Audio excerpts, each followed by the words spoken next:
예수 나를 위하여 십자가를 지때 세상 죄를 지시고 고초당하셨네.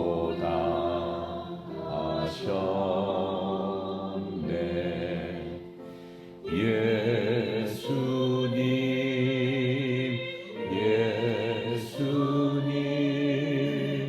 나의 죄 위하여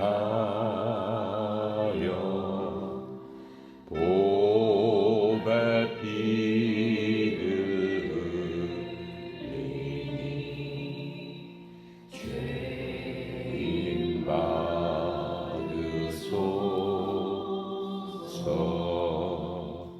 십자가를 지시는 무슨 죄가 있나. 저 무지한 사람들 메시아 죽였네.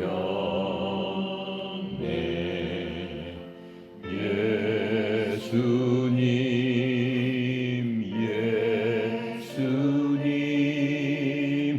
나의 죄 위하여 보배 피를 흘리니 죄인 받으소서.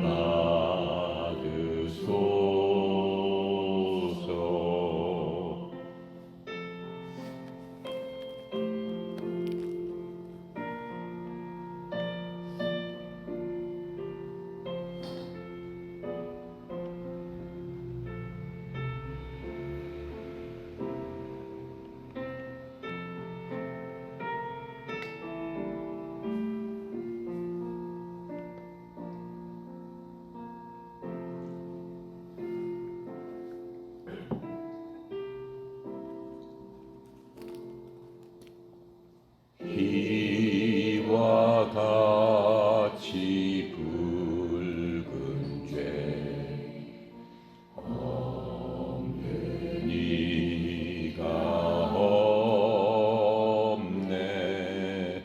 십자가의 공로로 눈과 같이 되네. 예수님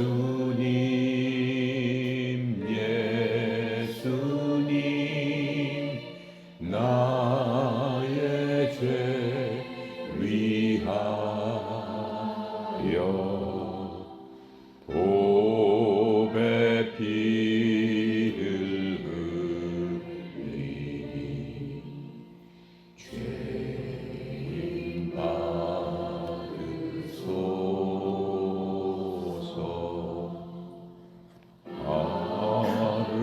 아름답다 예수여 나의 좋은 친구. 예수 공로 아니면 영원 영벌 받네. 예수님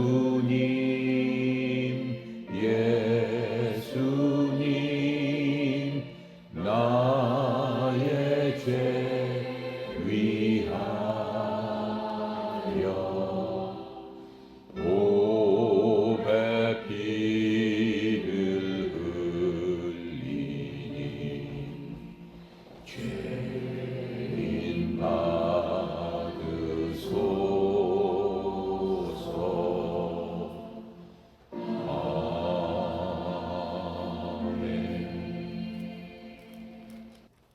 계속해서 로마서죠. 네.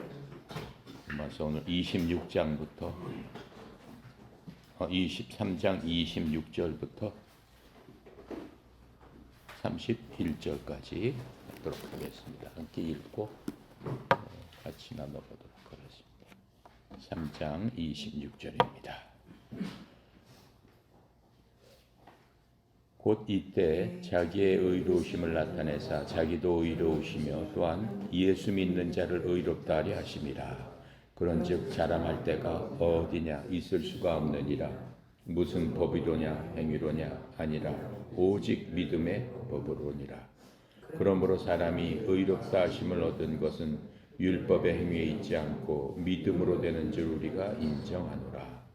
하나님은 다만 유대인의 하나님이시냐 또한 이방인의 하나님은 아니시냐. 진실로 이방인의 하나님도 되시느니라. 할례자도 믿음으로 말미암아 또한 몰레자도 믿음으로 말미암아 의롭다 하실 하나님은 한 분이시니라. 그런즉 우리가 믿음으로 말미암아 율법을 파기하느냐 그럴 수 없느니라. 도리어 율법을 굳게 세우느니라. 아멘.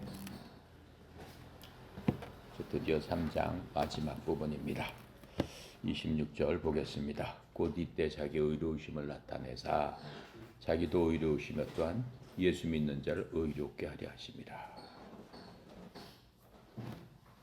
여기서 보면은 이때 자신의 의를 나타내사, 즉 자신의 의를 밝히 드러냈다라고 하시는 거죠. 네. 밝히 사람들에게 드러내사 자신이 의롭게 되며 또 예수님을 믿는 사람들을 의롭게 만드는 자가 되려 하심이라. 예수님께서 그러신다라고 하는 겁니다. 하나님은 완전하시죠. 완전하신 분임에 틀림이 없습니다. 그렇기 때문에 아직도 이 지구가, 이 세상이 건재하고 있는 겁니다. 그렇지 못했더라면은 아마 이 세상은 엉망진창이 돼버렸고 이미 망했고 말았을 겁니다. 하나님께서는 자신의 법이나 어떤 스스로의 본성에 어긋난 일을 하실 수는 없는 분입니다. 왜요? 하나님은 절대적으로 무오하시기 때문에 하나의 오차도 없으신 완벽하신 분이기 때문에 그렇습니다. 또 하나님은 뭐라고 말씀하세요? 우리가 요한복음에 보면은 하나님의 속성에 대해서 7가지로 쭉 말씀하세요. 나는 생명의 빛이다. 나는 생명의 물이다. 나는 포도나무다. 나는 목자다. 또 하나님은 무엇보다도 사랑이십니다. 하나님은 사랑이십니다. 또 하나님은 빛이다 라고도 말씀하고 있는 겁니다. 그래서 하나님의 사랑은 무엇입니까? 이러한 죄인들을 용서해 주시기를 원하시는 간절한 마음, 그게 하나님의 사랑이죠. 하나님의 사랑을 극적으로 표현한 게 요한복음 3장 16절입니다. 하나님이 세상을 이처럼 사랑하사, 세상이라는 것은 세상 모든 사람을 얘기하는 겁니다. 그 안에는 이스라엘 사람도 있고 이방인도 있고 세상 모든 사람을 그렇게 사랑하신다고 그랬어요. 그래서 그 사랑하심으로 말미암아 그냥 말로만 사랑하신 게 아니고 그 사랑의 표현으로 독생자 자기 아들을 주셨으니, 예수님을 주셨잖아요. 누구한테? 우리한테 주신 거예요. 우리를 위해서 주셨으니 이는 그를 믿는 자마다, 그렇죠? 영원한 생명을 얻게 하려 하십니다. 그 주신 그 선물을 우리가 받음으로 말미암아, 근데 그 선물은 정말 값진 선물이에요. 일회용 선물이 아닙니다. 영원한 생명을 얻게 하는 영생의 선물을 주셨습니다. 그게 바로 하나님의 사랑의 한마디로 말씀에서 표현해 주신 거죠. 근데 하나님께서는 거룩하시기 때문에, 완벽하시기 분이기 때문에 자신이 정해진 율법에 따라서 잘못한 자들은 어떻게 해요? 벌을 주셔야만 하는 겁니다. 자신의 그러한 의로운 법을 내세우셔야만 하는 겁니다. 의로운 법을 한번 만들어 놓으셨으면 스스로 만드신 그 법을 스스로 깰 수는 없는 거죠. 그래서 하나님은 어떻게 해서 정의와 그 정당화하는 것을 동시에 하실 수 있을까? 정의도 세우고, 그렇죠? 이 죄 없는 자들을 어떻게 해요? 정당화해야 된단 말이에요. 정의롭게 만들어줘야 된단 말이에요. 그런데 이 죄인들을 보면은 하나님의 법으로 따지면은 결코 정당화될 수가 없죠. 하나님의 법은 뭐예요? 죄는 용서하지 않는 거죠. 근데 죄 지은 의리를 하나님의 그러한 정인데 그게 어떻게 정당화해서 그것을 합리적으로 누구에게나 공평하고 누구에게나 그 하나님께서 하신 것이 옳구나 라고 하게 만들 수 있겠느냐라고 하는 겁니다. 그래서 하나님께서 스스로 그 해답을 만드셨는데 그 해답이 바로 예수 그리스도시다. 그렇죠? 예수 그리스도십니다.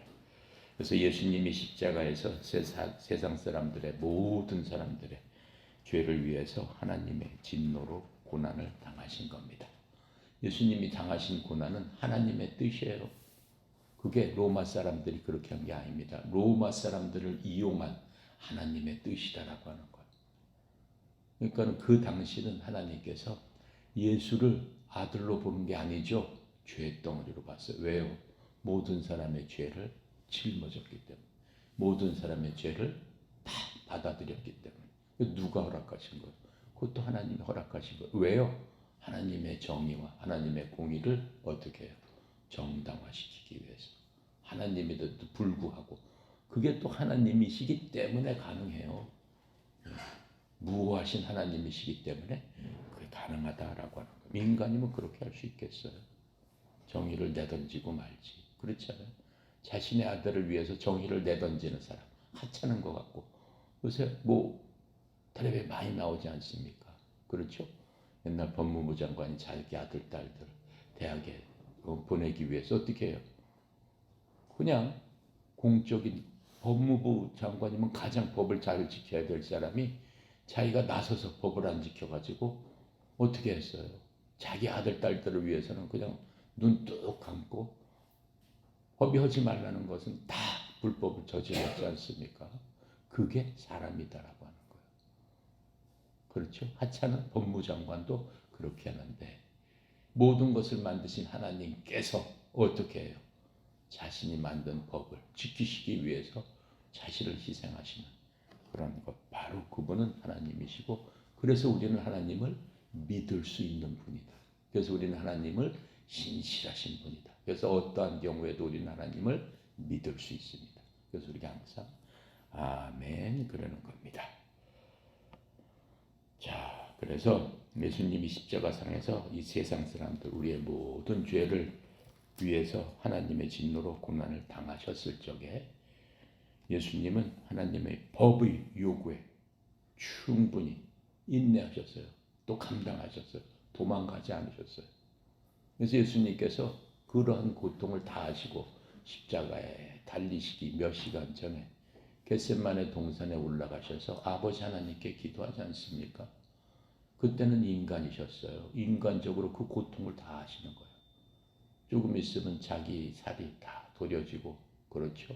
창이 내 심장까지 그렇죠. 뚫고 지나갈 것이고 내 몸은 갈기갈기 그냥 쇠채찍에 맞아가지고 걸레처럼 될 것이고 얼마나 힘들고 아픈 그런 겁니까? 밤새도록 기도하시면서 하나님께 애원을 하지 않습니까? 아버지께 아버지요 이 잔을 제가 피할 수 있으면 피할 수 있도록 해주십시오. 이렇게 얘기하지 않습니까? 하나님께서 그 기도를 들으세요? 안 들으십니다. 왜요? 하나님의 공의를 어떻게 해요? 선포하셔야 되기 때문에. 하나님의 마음은 어떠셨을까요? 하나님의 마음은 어떠셨을까? 여러분 상상해보면 알 수 있는 겁니다. 그래서 구약의 동물의 희생이 죄를 없애지는 못한다고 그랬죠? 우리의 죄를 덮어줄 뿐이라고 그랬어요. 그 피로써 빨간 죄를 빨간 피로 덮어서 희석을 시킬 뿐이라고 말씀하셨습니다. 하지만 예수님이 돌아가셨을 적에 예수님은 아담에 이르기까지 이르러 모든 사람의 죄를 전부 다 담당하셨어요. 예수님께서 오셔가지고 구약시대 수천 년에 걸쳐서 죄 지은 모든 사람 죄까지도 다 담당해 주셨다고 그랬습니다. 그래서 이 성경에 보면 사탄을 포함해서 어느 누구도 구약시대 죄에 대한 사명을 이유로 하나님 앞에 대항할 수 없다라고 하는 겁니다. 하나님이 불의하거나 하나님이 불공정하다라고 결코 말할 수 없다라고 하는 겁니다. 자, 27절에 이제 27절부터 31절까지는 사람의 자랑과 사람의 교만, 또 사람이 자신의 의와 행위, 그런 것들로서는 이제 아무것도 안 된다라고 하는 겁니다. 그런 것은 다 하나님 앞에 내려놓아야 한다라고 하는 것들을 이제 말씀하고 있는 겁니다. 27절에 보니 뭐라고 그랬어요? 그런즉 자랑할 데가 어디 있느냐, 있을 수 없느니라. 무슨 법이로나 행위로나 아니라 오직 믿음의 법으로니라. 우린 자랑할 게 없다. 사람은 자랑할 수도 없다라고 하는 겁니다. 자랑할 것이 어딨냐? 있을 수 없다. 그렇죠? 무슨 법으로냐? 행위의 법으로냐? 아니다. 오직 믿음의 법으로다. 내가 뭘 행위를 했다고 해서 하나님 앞에서 자랑할 수 없다라고 하는 겁니다. 나는 이런 좋은 일을 많이 했습니다. 결코 자랑할 수 없다라고만 하는 겁니다. 믿음은 원래 자랑하지 않는 겁니다. 자랑할 수도 없는 겁니다. 구원에 대해서 우리는 자랑할 것이 아무것도 없어요. 왜요? 우리가 한 게 없잖아요. 우리는 어떠한 행위도 구원받는데 일조한 게 없어요. 내가 무언가를 한 게 없어요. 그걸로서 내가 구원받은 게 아니다라고 하는 거예요. 나는 어떻게 보면 예수님 옆에 십자가에 달린 강도랑 똑같은 사람들이에요. 여러분이나 나는. 그럼에도 불구하고 예수님께서 그 강도가 한 일 없어요. 근데 그냥 너 오늘 나와 함께 낙원에 있으리라. 그 말 한마디로 갔어요. 왜 그 한마디를 강도하게 했습니까? 마지막 죽는 순간에 예수님을 믿은 그 하나를 보고 아무것도 없었어요. 일생을 살아오면서 죽는 순간에 진정으로 마음속에 회개하고 믿음 하나를 보고. 그래서 믿음은 결코 자랑하지 않는다라고 하는 거예요. 에베소서 2장 8절부터 10장에 보면은 10절에 보면 이 성경에서 이신칭이라고 해서 믿음으로 의롭다 함을 받는다. 의롭다고 일컬음을 받는다라고 하는 교리의 규절입니다. 에베소 2장 8절부터 10절까지 이렇게 말씀해 주고 있어요. 너희가 믿음을 통해 은혜로 구원받았느니 그것은 너희 자신에게서 난 것이 아니요 하나님의 선물이니. 행위에서 난 것이 아니니 이것은 아무도 자랑하지 못하게 하려 합니다. 우리는 하나님의 작품이요 그리스도 예수님 안에서 선한 행위를 하도록 창조된 자들입니다. 하나님께서 그 선한 행위를 미리 정하신 것은 우리가 그 행위 가운데서 걷게 하려 하시느니라. 우리가 구원받은 다음에 그렇죠? 선한 가운데 우리를 어떻게 했어요? 정하셨다라는 거예요. 하나님의 뭘로? 자녀로 정하신 그 이유는 이제 구원받았으면은 그리스도 안에서 우리의 행위가 그 가운데서 걷게 하려 합니다. 그때부터는 그리스도 닮은 선한 행위로 해야 된다라고 하는 겁니다. 예전의 행위 그대로 걸으면 되겠느냐? 이제 말씀하고 있는 겁니다.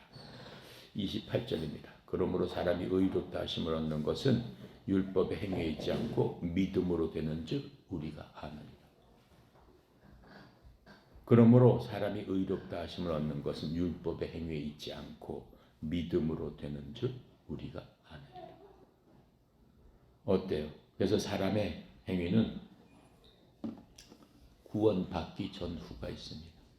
여러분도 자신을 곰곰이 생각해 보세요. 자신을 곰곰이 생각해 보면은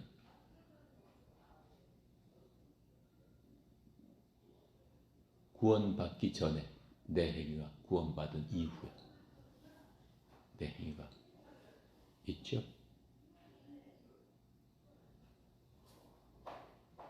따로따로 있습니다. 여러분이 성경 이제 야고보서에 보면은 행위에 대해서 계속 얘기하고 있어요. 행위 없는 그 믿음은 믿음이 아니다 이제 이런 식으로 계속 나와요. 그럼 무슨 소리야? 여태까지는 행위가 아니고 오직 믿음으로 구원을 받았는데 이제는 선한 행위를 안 하면 안 된다고 하니 이게 도대체 무슨 얘기냐 이제 이렇게 오해를 할 수 있습니다.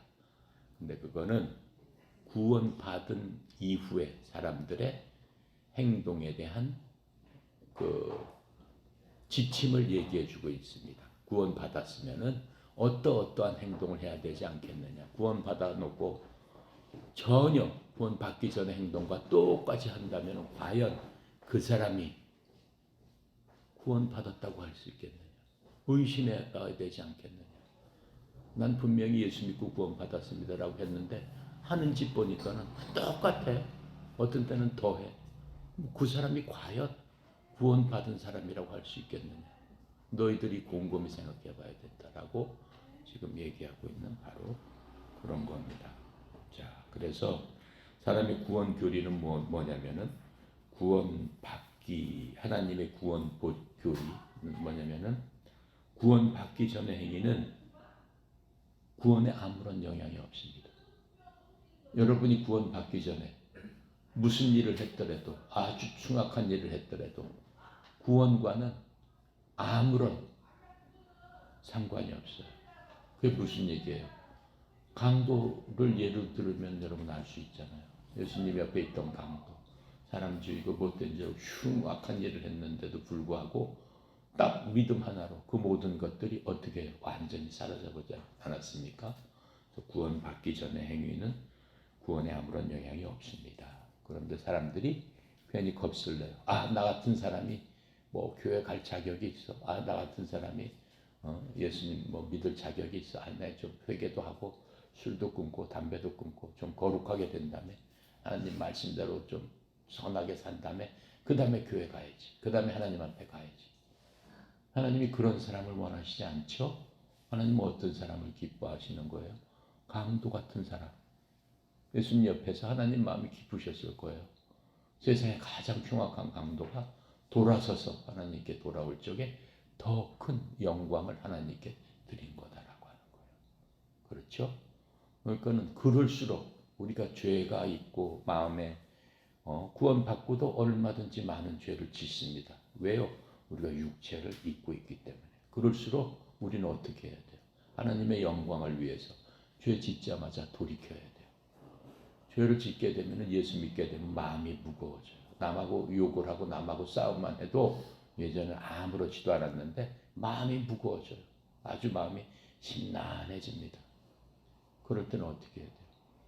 하나님께 바로 가야죠. 우리 속에 계신 성령님을 통해서 예수님께 바로 가서 예수님께 의지하는 거예요. 그게 뭐예요?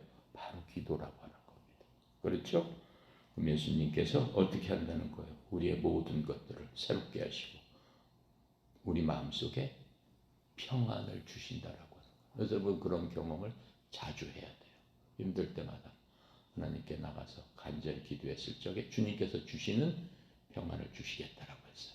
하나님께서 여러분과 나한테 약속한 거는 내가 평안을 주노니 이렇게 말씀하시고 어디를 가든지 예수님께서는 평안해라 그 말씀을 하시는 거예요. 그래서 사람들이 이스라엘 가면은 사람들 만날 때마다 샬롬 그렇게 얘기해요. 평안하십시오라고 얘기하는 겁니다. 중요한 겁니다. 그 다음에 예수 믿은 다음에 교리를 성화 교리 이렇게 얘기하는 겁니다. 성화되는 있어도 되는데 덥구나 좀 더운 것 같아. 성화 교리라고 하는 겁니다. 성화 우리가 거룩하게 되는 그 과정을 얘기하고 있는 겁니다. 성화 교리는 구원받은 이후의 행위는 누구 앞에 나타난다는 거예요? 하나님 사람들 앞에서 나타나서 인정을 받게 된다라고 하는 거예요. 빌립보서 2장 11절부터 12절에 이렇게 나와 있어요. 이제 구원받은 사람은 어떻게 해야 된다라고 하는 거예요. 모든 혀가 예수 그리스도는 주시라고 시인하여 하나님 아버지께 영광을 돌리게 하셨느니라. 구원받은 사람한테 하는 얘기예요. 그러니까 하나님 아버지 주는 그리스도입니다. 그렇게 할 때마다 하나님 영광 받으시겠다라고 말씀하시는 겁니다. 그러므로 나의 사랑하는 자들아 너희가 항상 순종한 것 같이 내가 있을 때뿐만 아니라 지금 내가 없을 때에도 더욱더 그리스도께 순종하여 두려움과 떨림으로 너희 자신의 구원을 일하여 드러내라. 우리는 구원받은 자들입니다 라고 하는 것을 만 백성 모든 사람들한테 어떻게 해요? 일을 하여 무슨 일을 해야 되는 거? 선한 일을 지금부터 해야 되는 거예요. 구원받은 사람들은 선한 일을 함으로써 그것을 다른 사람들한테 드러내라라고 말씀하시는 거예요. 드러내라는 게 자랑하는 건 아니죠. 사람들 앞에 모범을 보이고 겸손하게 하면서 남들이 보든 안 보든 꾸준히 하게 되면 어떻게 돼요? 모든 사람들이 알게 되는 거예요. 알게 되면 아, 저 사람 예수 믿어서 그래. 그 얘기 하다가 하나님 앞에 큰 뭐가 되는 겁니까? 영광이 되는 거예요. 그게 하나님께서 여러분과 나를 기뻐하신다라고 하는 거예요. 예수 믿고 난 다음에 해야 되는 거죠. 그러면서 빌립보서 4장 8절에는 우리의 마음, 구원받은 다음에는 우리의 마음 자세가 어떻게 돼야 된다? 구원받기 전에는 이렇게 바뀌어야 된다라고 알려주시는 거예요. 끝으로 형제들아, 이거는 여러분들이 사실은 외우고 있어야 되는 거예요. 이 마음을, 사실은 마음이라는 게 외워서는 되는 게 아니지만 자연적으로 그렇게 마음이 나와야 되는 거지만 그래도 그 마음이 그렇게 될 때까지는 내 마음을 바로잡고 하는 의지가 있어야 된다라고 하는 거죠. 내 의지가 하나님께 복종했을 때 그것을 순종이라고 하는 겁니다. 순종이 왜 어려워요? 하나님께서 우리에게 자유의지를 주셨기 때문에 어려워요. 내 멋대로 하려고 하는 그 본성이 있습니다. 근데 그것이 하나님의 의지에 복종을 할 수 있도록 내 스스로를 하나님의 보혈의 능력으로 어떻게 해야 돼요? 숙여야만 되는 거예요. 그래서 빌립보서 4장 8절 끝으로 형제들아, 무엇이든지 진실한 것과 무엇이든지 정직한 것과 무엇이든지 의로운 것과 무엇이든지 순수한 것과 무엇이든지 자랑스러운 것과 무엇이든지 좋은 평판이 되는 것과 덕이 되는 것과 칭찬이 되는 것이 있거든 그런 것들을 곰곰이 생각하고 그렇게 해야 된다. 그런 것들을 곰곰이 생각해야 돼요. 여러분 항상 오늘 아침에도 여러분 일어나면 그 생각부터 먼저 해야 되는 거예요. 아시겠습니까? 아브라함을 보세요. 아브라함은 믿었을 적에 하나님께서 너는 의로운 자다. 넌 내 친구다. 이렇게 말씀하셨습니다. 그래서 하나님께서 두 번째로 하나님께 의로운 자가 된 거예요. 근데 아브라함한테 하나님께 두 번째로 하나님이 시험을 하셨다고 그랬어요. 아브라함을. 하나님은 친히 시험을 하시지 않는다고 그랬어요. 근데 성경책에 보면 하나님께서 아브라함을 시험하사 어떻게 됐어요? 모리아산에서 내 아들을 내 제물로 드려라. 제물은 누가 드리는 거예요? 흠없는 염소나 양을 갖다 드리는 거죠. 근데 아들을 잡으려니 양이나 염소처럼 하나님께 불에 태워서 죽여서 바치라고 하니 기가 찰 노릇 아닙니까? 그 아들은 또 어떻게 얻었어요? 얻을 수 없는 중에 얻은 아들이에요. 믿음으로 얻은 아들이에요. 어떻게 얻었죠? 100세 때 아브라함이 100세 돼서 날 수 없을 적에 하나님께서 없는 것을 있는 것으로 만들어 주셔서 그렇죠? 사라를 통해서 아들 이삭을 낳았다란 말이에요. 그 끔찍한 아들을 죽이라고 하니 어떻게 하겠어요? 아브라함이 하나님 살려주세요. 그랬습니까? 그런 얘기 한마디 하지도 않았어요. 아무 얘기도 안 했어요. 아들한테도 안 알렸어요. 그냥 산에 가자. 그래서 아들을 칭칭 묶어서 죽이려고 하는 순간 하나님께서 살려주시는 것을 볼 수 있죠. 그게 바로 뭐예요? 이삭을 바칠 적에 바로 그렇게 하는 행위, 자기 아들을 바치는 바로 그 행위가 아브라함의 믿음이 사람들 앞에서 과연 믿음이란 이런 것이구나 라고 하는 정당성을 보여줬다라고 하는 겁니다. 하나님께서 보고 싶은 게 바로 그것이었다라고 하는 겁니다. 자, 29절 30절입니다. 하나님은 홀로 유대인 내 하나님뿐이요 또 이방인 하나님 아니시여 진실로 이방인의 하나님도 되시느니라. 할례자도 믿음으로 말미암고 무헬라자도 믿음으로 말미암아 의롭다 하실 하나님은 한 분이시니라. 하나님은 어떻게 했어요? 이 복음은 한 민족에만 국한됐습니까?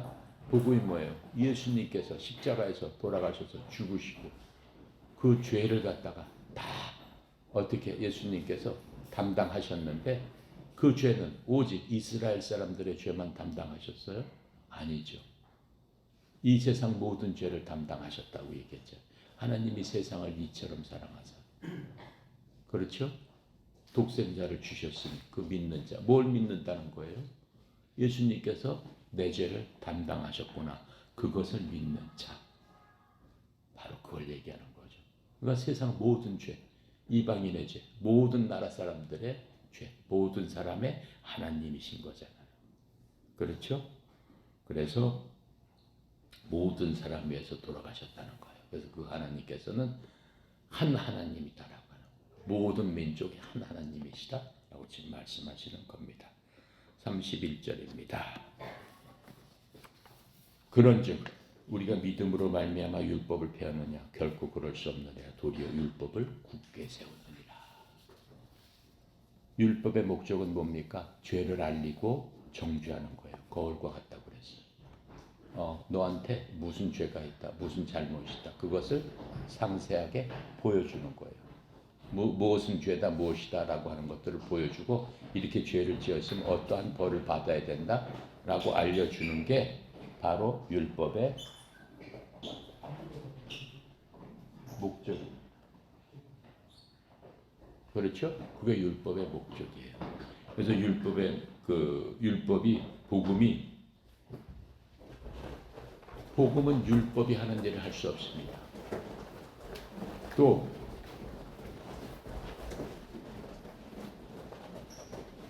율법이 복음에 하는 일을 할 수가 없어요. 왜? 서로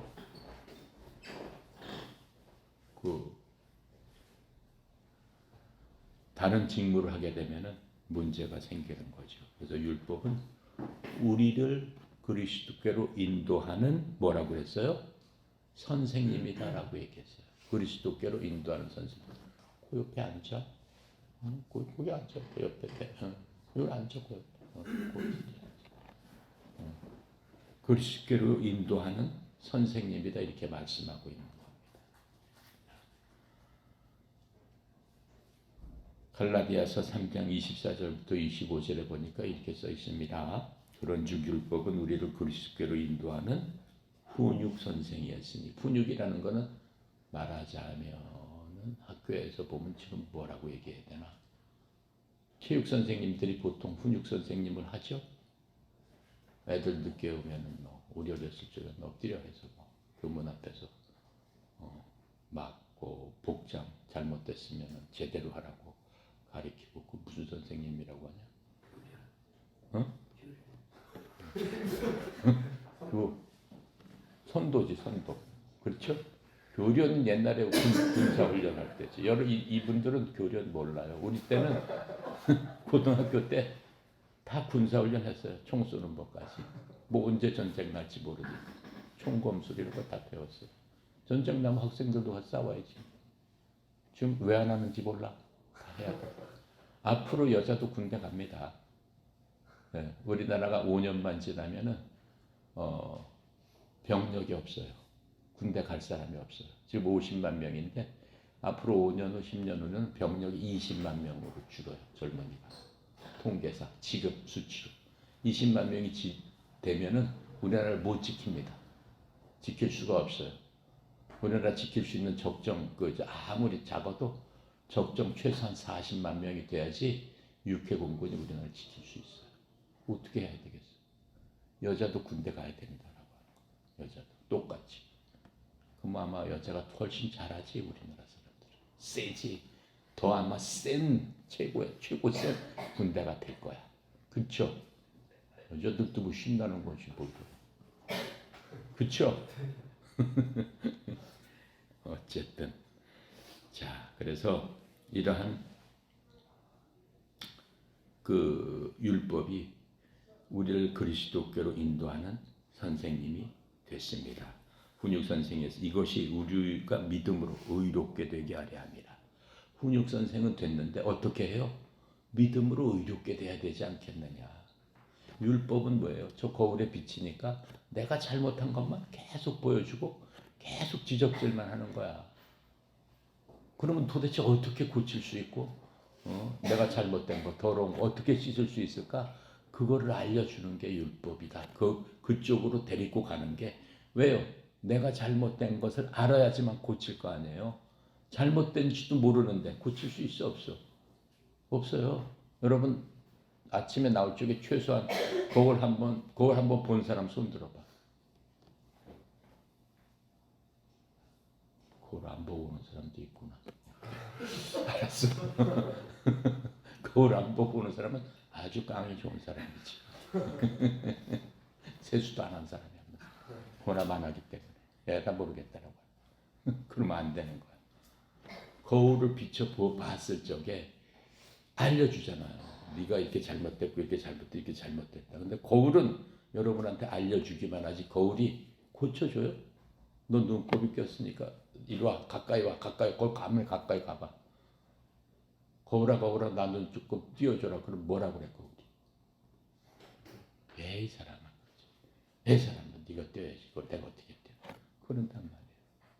하지만 그걸 띄게끔 인도해주는 그러한 역할을 하는 바로 훈육 선생님입니다. 이렇게 얘기하고 있습니다.